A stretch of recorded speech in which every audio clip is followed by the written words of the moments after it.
Alright guys, what is going on everybody? My name is Dave Stereo, and I've been a partner on Twitch for about 2 years now, and I know there's many of you out there that stream in hopes of one day becoming a partner on Twitch. So I thought that I could share some of my personal insight with the platform from my own experiences in hopes of helping you guys further yourselves with live streaming. So let's just get into it. Here's 5 crucial tips for becoming a partner on Twitch. Alright, so one of the most important things that you could do with live streaming is have knowledge about the directory that you are streaming in. So, what do I mean by this? You really need to put yourself in the shoes of the viewer, and you need to follow a pathway that leads them to your channel when they're browsing on Twitch. So let's say you wanted to start streaming Valorant. Let's go into the directory. You will see that there are many channels that have thousands and thousands of viewers. So if you're just starting out, if somebody was looking for your channel, they would have to scroll all the way down, which, I'm sorry, they're probably not going to scroll that much, in order to find your channel. So the odds of somebody scrolling all the way down to single and double-digit viewers in the Valorant directory is pretty low. So what should you do? I would suggest finding a niche with interest and examine directories before you actually start streaming in them. For me, my opening was streaming Final Fantasy VII when I started streaming that consistently back in 2016. Now, keep in mind, the Final Fantasy VII remake has released, so there's a few more people streaming it than usual. But if you go into the directory here, you will notice that there's not a whole lot of big viewer count channels dominating the top of the directory. So channels with single and double-digit viewers are always visible within the feed. And you have a way better chance of being discovered in a directory like that, especially with the fact that Final Fantasy VII is a super popular game. Many people are going to be looking to watch it, but there's not necessarily a ton of people streaming it, so there's not a lot of people competing for that viewership, and that is crucial. Alright, and for the next tip, I actually want you to think about something. When is your stream growing? If your answer isn't all the time, you might want to rethink your approach. Typically, streams only grow when you are streaming. So you can mitigate this by having permanent content in the world.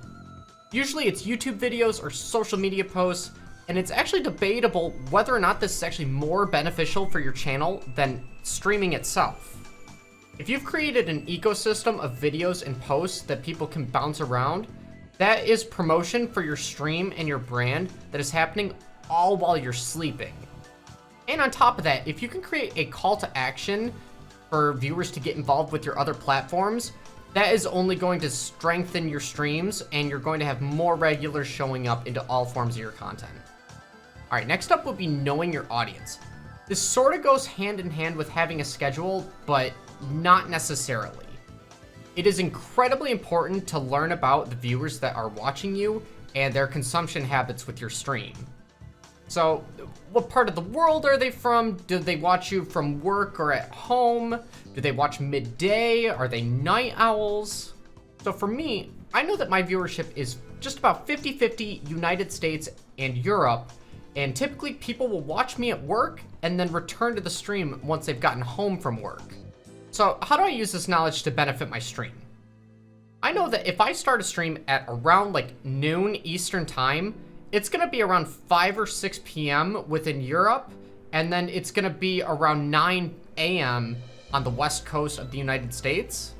This is vital information to think about based on the viewing habits of my viewers, because I'm constantly thinking about how my stream time interacts with time zones and people's work schedules, and I'm constantly thinking of ways that I could fit better into people's lives. So the next tip would be to focus on a narrative. Why exactly are people watching your stream, and what keeps bringing them back?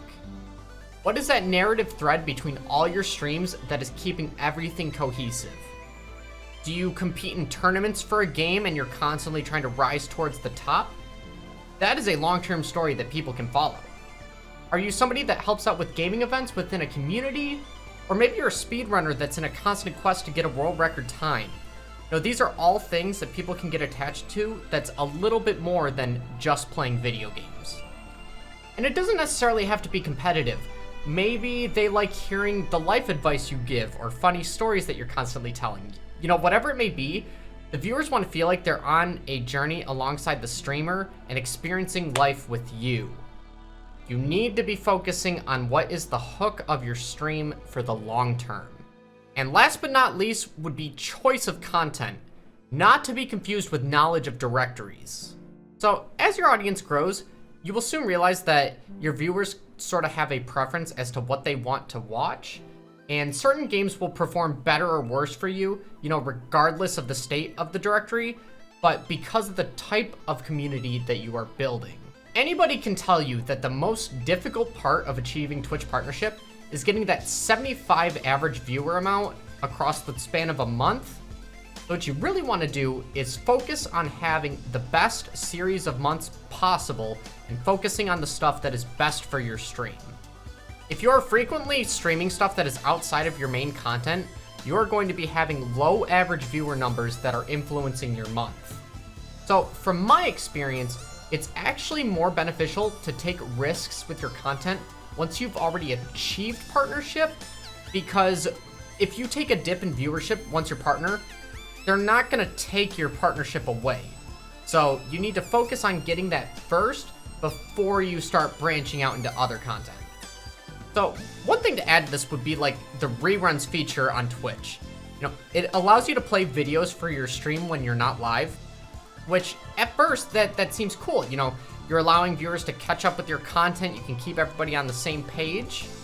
But where this actually hurts you is reruns only get a fraction of the viewership compared to live content, and rerun statistics are actually factored in with your average viewership for the month. So I would recommend not using the reruns feature until you've actually achieved partnership, because you'll be negatively affecting your viewership and your chance of being partner. So yeah, with the 75 average viewership being the hardest thing to achieve with partnership, I would focus on doing things that consistently net you more viewership and try to cut the things that are chipping away at your average viewership. So there's some things to think about with approaching your live stream. I hope you found this video beneficial. And if there's anything else you would like me to elaborate on, feel free to leave it in the comments down below, because I would love to make a follow-up video to this. But be sure to leave a like and subscribe if you did enjoy the video. And I wish you guys the best of luck with streaming. I hope everything goes well for you. And I will see you guys in the next video, okay? Peace out.